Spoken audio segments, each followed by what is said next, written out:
Did you hear about the strange standoff between the FAA and the US military during the last few weeks? Or that Boeing's 737 production is now rising fast? Well, once again, it's time for another of our monthly news roundups where we look at the stories that you might have missed as well as following up on some bigger stories. So let's start with FAA's spat with the Pentagon. It all started back on the 1st of May over at Ronald Reagan Washington National Airport.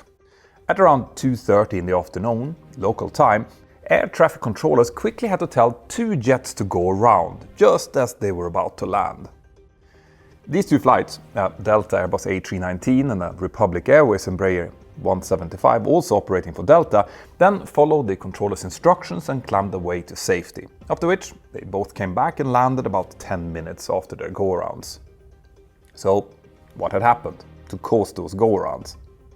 Well, a US Army helicopter had again been flying very close to the airport, heading towards the Pentagon, and at this time it's not clear if the helicopter was in communication with air traffic controllers at Washington National when this happened. As I'm sure you've guessed by now, this was yet another event that was highlighted in the aftermath of the tragic mid-air collision of an Army helicopter and an airliner last January. The investigation of that accident is still ongoing, but obviously it's still large on everyone's minds, as it should be. This time, the two airliners were coming in from the north, following a visual approach over the Potomac River to land on runway 19, and the Delta crew, flying the Airbus A319, were told to go around as they descended through about 700 feet MSL. But the crew in the Embraer were told much closer in, just as they were about to cross the 14th Street Bridge at around 450 feet. As for the helicopter, well, its crew appears to have been in contact with Pentagon Air Traffic Control, who instructed the helicopter to go around from its approach towards the Pentagon's helipad in accordance with approved flight procedures, according to a statement by the US Army representatives. And it appears that the two airliners were instructed to go around after the helicopter had already gone around. Now, this event is of course also being investigated, so there could well be some nuance here that we don't know about yet. And the NTSB's preliminary report might well be out by the time that you watch this. But the point here is that the FAA was not happy with what happened. A couple of weeks later, Franklin McIntosh, FAA's deputy head of air traffic control, said at a hearing that the FAA was examining all options in order to keep the Reagan airport safe. And that included restricting or even banning helicopter operations around the Pentagon. Now, incredibly, it seems like a communication hotline linking air traffic controllers in the Pentagon and controllers at Reagan Washington National Airport has been inoperative since back in 2022. And according to the FAA, the Pentagon was responsible for maintaining this hotline operational. But to be honest, I find it a little bit odd that the FAA didn't know about this failure until now.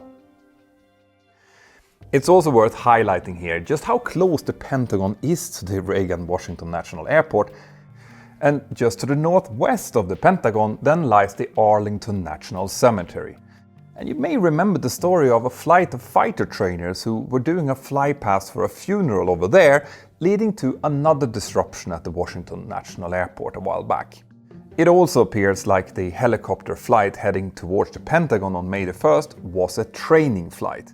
And the Army then announced on the 5th of May that they would stop all training flights in the area until further notice. Now, to that, the FAA then added that they would not approve any new flights until that hotline between the Pentagon and the airport was back in operation. But I'm quite sure that we'll hear more about this when the NTSB releases its own report. Our next story is a bit more recent, and it involves Qatar Airways and an order that they had for Boeing 737 MAX 10s, which was cancelled this month. Very quietly. This order was for 25 737 MAX 10s with options for another 25, and it had been originally announced early back in 2022. Then, in 2023, Qatar also agreed to acquire a small number of 9 737 MAX 8s to be precise, which Boeing originally had built for S7 Airlines in Russia, but who then couldn't get delivered due to international sanctions. So what happened to Qatar's MAX 10 orders then? Well, this order cancellation is basically the last chapter in a controversial story between Qatar Airways and Airbus, not Boeing. Now, some of you might remember the trouble that Qatar Airways had with peeling paint on several of their Airbus A350 widebodies. I did make a couple of videos about that some years ago when it happened, but basically a layer under the paint that was specific to the composite construction of the Airbus A350 wasn't working well together with the paint under certain conditions, causing that peeling. Long story short, this issue escalated so badly that Qatar's previous CEO, Akbar Al-Bakr, ended up refusing delivery of any more Airbus A350s. This and various other statements Al-Bakr made in the press then angered Airbus, who unilaterally cancelled a separate contract for 40 Airbus A321neos and 10 Airbus A321XLRs headed towards Qatar Airways. As a reaction to this, Qatar Airways announced the order for those 25 plus 25 737 MAX 10s just days after that cancellation, which might have represented the fastest aircraft contract negotiation ever. Or at least it would have if the deal would have actually gone through. What has now happened is that Airbus and Qatar have de-escalated things. Even though their dispute had already made it to the courts, they ended up working things out, putting the whole spat behind them, so that order for 50 Airbus A321neos was now soon reinstated. And that's why, already back in December last year, Bloomberg reported that Qatar was looking to drop the 737 MAX 10 order, since they now no longer really had any use for those aircraft. But the question then becomes, is all of this really bad news for Boeing? Well, in practice, probably not. For one thing, Qatar ordered 160 wide-body 777-9s and 787s this month, worth many times more than those initial 25 737 MAX 10s. Secondly, the low production rate of 737s in the last few years, which I'll get back to a little bit later actually, means that there are now a lot of Boeing 737 operators out there who have been very vocal about wanting more planes quickly. Qatar's 737 MAX 10s in this order weren't even built yet, and I'm sure that Boeing will have no problems in finding customers willing to grab those delivery slots instead. Boeing also secured a new order for 30 737 MAX 8s from Aviation in Saudi Arabia in May, so in a way this is probably just a moot point for them. Now, the reason this story got some attention was because it was not announced earlier in the month when the US president visited Qatar, even though it had been in the works for months at that point. This raised quite some eyebrows given the background of Qatar's gift of a Boeing 747-8 to the US executive branch, another big May story which I covered in a previous video on this channel. The US government has since formally accepted that 747, and the US Air Force has been asked to figure out how to quickly modify it for its new role, which will not be an easy task. Now, we all know that President Trump is a hugely divisive figure, often portrayed either as a genius or a villain, depending on which source you read. So, to try and get a clearer picture while researching the Qatar 747 story, I used Ground News, today's sponsor, to get things right. Let me show you how it works, and you can follow along at ground.news/mentor. When I searched for Trump Qatar jet on Ground News, this specific story was featured in over 500 different articles, and at a glance we can see that 47% of them come from media conglomerates and only 3% are government owned. Ground News then lets you see the differences between right and left-wing media coverage, and it is really quite fascinating. Left-leaning outlets obviously raised ethical concerns with headlines like "corruption in the White House", whilst right-leaning coverage emphasized the jet as the new Air Force One and quoted President Trump in a positive light, calling it a nice gesture. Ground News also helps my team and I avoid misinformation by showing how factual each source actually is, even letting us filter by the ones that we trust. And through that, we have actually created a custom Mentour feed with curated topics about aviation which you guys can now use. In summary, ground news gives us way more context than any single article ever could, and I know that a lot of you are tired of sensational headlines, so I really can't recommend it enough. To try it out, scan this QR code or go to ground.news/mentor. That will give you 40% discount. That's just $5 per month on the same plan that I use for a limited time. Thank you, Ground News. Now let's get back to the headlines. Our next topic has a lot to do with the aviation summer season that is just about to start. And if you intend to travel in the next few weeks or months and haven't booked your tickets yet, well, then the next few minutes could be very relevant for your plans. But in what way will depend a lot on where you are in the world. For example, here in Europe, several airlines have been posting good financial numbers over the past few months, but a lot of them have also kept warning their customers that ticket prices are about to become significantly higher this summer. So why is that then? Well, there are a few reasons which may not affect all airlines in the same way. For example, low-fare carrier Ryanair have said that in 2024 they saw prices drop by 7%, and they expect to now recover those 7% this summer, effectively normalizing their prices. More generally, many airlines in Europe also stick to conservative estimates and price policies as they evaluate the tariff situation, since they either fly American Boeings or European Airbuses with American parts in them. But a big reason why European airlines stick to higher prices is because many of them simply don't have enough aircraft. Boeing operators who rely on 737 MAXs have had to wait for their planned new aircraft, as Boeing's slow production rate have forced them to postpone deliveries. And Airbus has fewer production problems, but have also faced supply issues, which are still hurting them and their customers.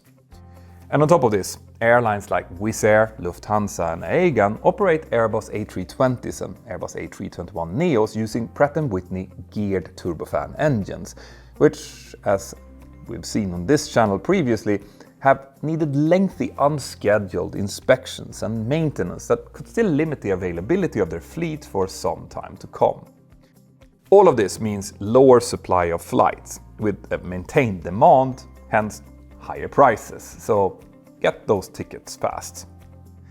So that's Europe, but in other places in the world, some airlines like Qantas think that they could soon be benefiting from dropping fuel prices, helping them to stay profitable, and that's a factor helping many airlines around the world, at least for the moment, which could stave off steep price increases. So what about the United States then? Well, things like new aircraft production, engine and other supply issues obviously affect US airlines in similar ways, but as some analysts are pointing out, the US is also affected by some other unique factors at the moment. For one thing, the value of the dollar is now much lower than it used to be, meaning that foreign travel is becoming more expensive for Americans. But that should also mean that travel to the United States will become cheaper for foreign tourists, right? Well, whilst that might be true, it also seems like politics or concerns about new rules and procedures around immigration controls are driving some people to look elsewhere for their summer vacations, with airlines flying to the United States, both foreign and domestic, seeing a sharp drop in demand. But that's not all. Even domestic US air travel is currently down. This is partially because of uncertainty around a possible economic downturn, and partially because accidents like the one in DC or the Delta regional jet in Toronto and the constant news about air traffic control outages and shortages aren't exactly encouraging people to fly right now. Now, these aren't necessarily nervous passengers. Many of them are just people who don't want the hassle of worrying about delays and missed connections. And to be fair, other countries like Canada are also facing similar ATC and airport staff shortages. This is a much bigger topic, which I might do a separate video about. Let me know in the comments if that's something that you'd be interested in watching. And while you're down there, don't forget to like and subscribe to the channel. Up next, we have a string of very good news for Boeing, who seem to be really on a roll lately. That's especially after that enormous order for wide bodies from Qatar, and while we are on the subject of widebodies, the 777X certification program seems to also finally be moving along well. So well, actually, that Boeing recently activated its fourth 777-9 development aircraft, which hadn't flown since late in 2021. This means that for the first time since then, Boeing now has all four development 777X aircraft flying at the same time. According to Boeing's CEO, Kelly Ortberg, Boeing now has more flight hours on the 777X than on any other aircraft before certification, which I guess you could read in a couple of different ways. Because obviously, that number of flight hours has only been made possible due to the fact that the 777X program has now been delayed for so long. Anyway, Ortberg also said that he expects the two remaining 737 MAX variant, the MAX 7 and the MAX 10, to get certified before the end of 2025. Finally. And separately, a de-escalation of the tariff war with China means that Chinese airlines are now once again permitted to accept Boeing aircraft deliveries. Although, as we record this, the US has also banned engine export to COMAC in China, so frankly I have no idea if Boeing deliveries will still have the green light when you see this. But perhaps the best news that came about Boeing in May was that they now have managed to increase the 737 MAX production rate to 38 aircraft per month, way ahead of schedule.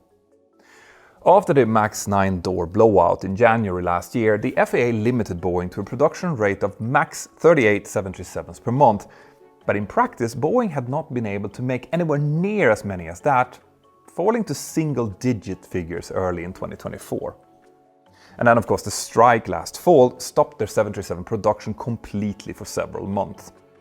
Now, Boeing had talked about reaching a monthly production rate of 38 737s before the end of this year, but we're not even halfway there yet, and they're already there. Which makes this feat quite impressive. And Boeing now think that they could stabilize to this rate in just a couple of months. Ortberg has said that the company wants to make absolutely sure that they are rock solid at this rate with no quality issues before asking the FAA to lift the limit. And when that happens, Boeing will be able to open up a new 737 assembly line, their fourth one over in Everett. Even Boeing suppliers like the engine maker Safran are now saying that Boeing is looking better production-wise than they have done for years. But some other Boeing news in May is maybe a little bit more controversial. Late in May, the United States Justice Department asked a judge to dismiss a criminal fraud charge against Boeing. And as a part of the deal, Boeing will pay an additional $444.5 million to a crash victims family fund, plus an extra fine of $243.6 million. That's on top of previous fines and compensations that Boeing has already paid, adding up to around $1.1 billion in total. And that doesn't include penalties paid to the airlines and lessors. At the same time, Boeing has also withdrawn a previous guilty plea, which effectively branded the company a felon, potentially affecting the kinds of contracts that they could get from the military and NASA. But the problem though is that nobody seems really happy with this new deal. Many relatives of the 346 victims of the two MAX crashes believe that the DOJ is now letting Boeing off the hook. And with this new deal, Boeing will no longer be subject to supervision by an independent monitor, which was a provision under the previous agreement. They will instead now hire an internal compliance consultant, and the company's board of directors will have to face the families. But it doesn't look like Boeing is any closer in putting the effects of those tragedies behind them yet. Another development in May involved a tragedy that happened nearly 11 years ago. On the 12th of May, ICAO, the aviation body of the United Nations, ruled that Russia was indeed responsible for the downing of Malaysia Airlines flight MH17, killing all of its 298 passengers and crew. This flight was operated by a Boeing 777 flying from Amsterdam in the Netherlands to Kuala Lumpur in Malaysia, and it was flying over eastern Ukraine when it was suddenly shot down after apparently being mistaken for a Ukrainian military transport aircraft. The next move will now be for ICAO to determine what reparations Russia is to pay for what happened, but unsurprisingly, Russia rejected this ruling, calling it biased. Now, there is much more to say about this and about how it happened and even why this aircraft was over Ukraine on that day, but make sure you have subscribed to my Mentour pilot channel if you want to learn more. Our last story is about another hotspot on our planet, which got extra hot at the beginning of May. On the 7th of May, tensions between India and Pakistan flared up, with missiles and fighter jets involved in aerial and ground attacks. Now, I'm not going to go into the causes of this standoff, but it included a record-sized aerial battle with claims and counterclaims of shootdowns of both sides. And on the commercial side, this obviously had an immediate effect on all aviation in the region.